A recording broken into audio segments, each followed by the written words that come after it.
Past actions का order समझना। तीसरा, सिंस और फॉर के बीच का डिफरेंस। चौथा, कुछ ट्रिकी वर्ब्स और उनके अग्रीमेंट। और आखिरी में फ्यूचर रूल्स और कंडीशनल्स। बस ये 5 टॉपिक्स और ग्रामर एकदम सॉलिड।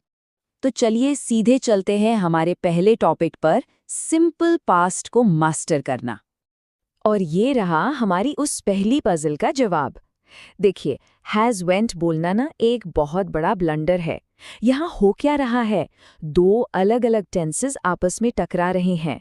हैज़ प्रेजेंट परफेक्ट का हिस्सा है और येस्टरडे साफ साफ बीते हुए कल यानी पास्ट को दिखा रहा है।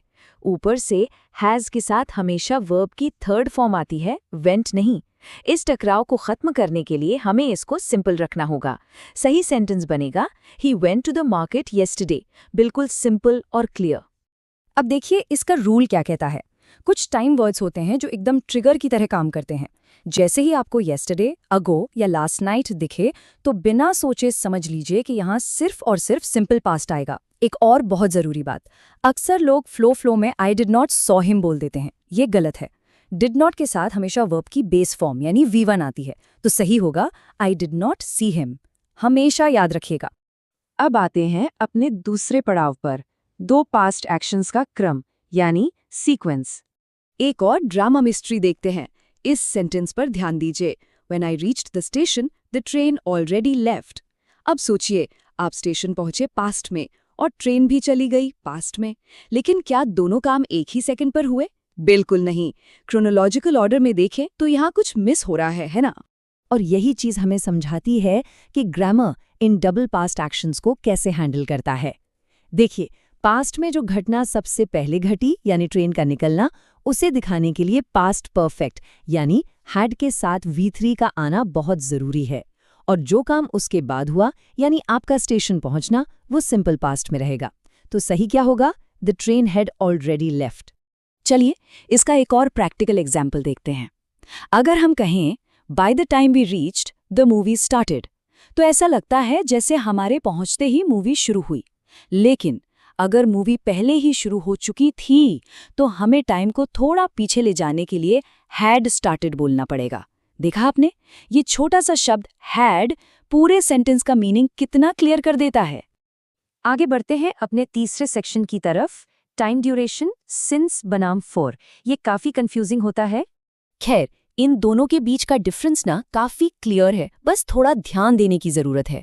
सिंस हमेशा एक एग्जैक्ट स्टार्टिंग पॉइंट की बात करता है, जैसे कैलेंडर या घड़ी में कोई फिक्स्ड पॉइंट, 2019, मंडे या मॉर्निंग।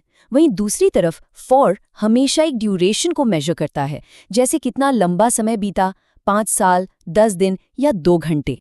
और जब हम इस रूल को सेंटेंसेस में लगाते हैं तो ये एकदम मैजिक की तरह काम करता है। The teacher is teaching here for 10 years बोलना गलत है। क्यों? क्योंकि इस टीचिंग तो सिर्फ अभी के एक मोमेंट को बता रहा है, लेकिन सेंटेंस में फॉर 10 years है, यानी पिछले 10 साल से लेकर आज तक की लंबी ड्यूरेशन। इसलिए एक्शन को भी समय के साथ लंबा खींचना होगा और सही स्ट्रक्चर बनेगा हैज बिन टीचिंग। तो इसकी बॉटम लाइन क्या है? यही प्रेजेंट परफेक्ट कंटिन्यूअस टेंस का असली रूल है। कोई भी ऐसा एक्शन जो पास्ट में किसी टाइम पर शुरू हुआ और अभी प्रेजेंट में भी चल रहा है, वहां हमेशा हैज बीन या हैव बीन के साथ वर्ब में आईएनजी लगता है। जब भी सिंस या फॉर का लंबा समय दिखे, यही रूल अप्लाई होगा।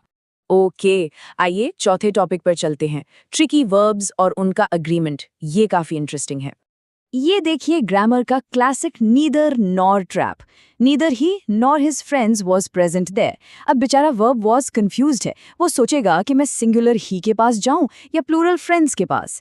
ऐसी सिचुएशन के लिए ग्रामर ने एक बड़ा ही डायरेक्ट और सिंपल सा रूल बनाया है, और उस रूल का नाम है द प्रॉक्सिमिटी रूल, यानी निकटता का नियम। सिंपल शब्दों में नाइदर नॉर या ईदर और जैसे वाक्यों में वर्ब हमेशा उस सब्जेक्ट के हिसाब से लगती है जो उसके फिजिकली सबसे पास होता है। यहाँ वर्ब के सबसे पास कौन है? फ्रेंड्स, जो कि प्लूरल है, तो बिना सोचे वर्ब भी प्लूरल आएगी, यानी व, ना कि वॉज।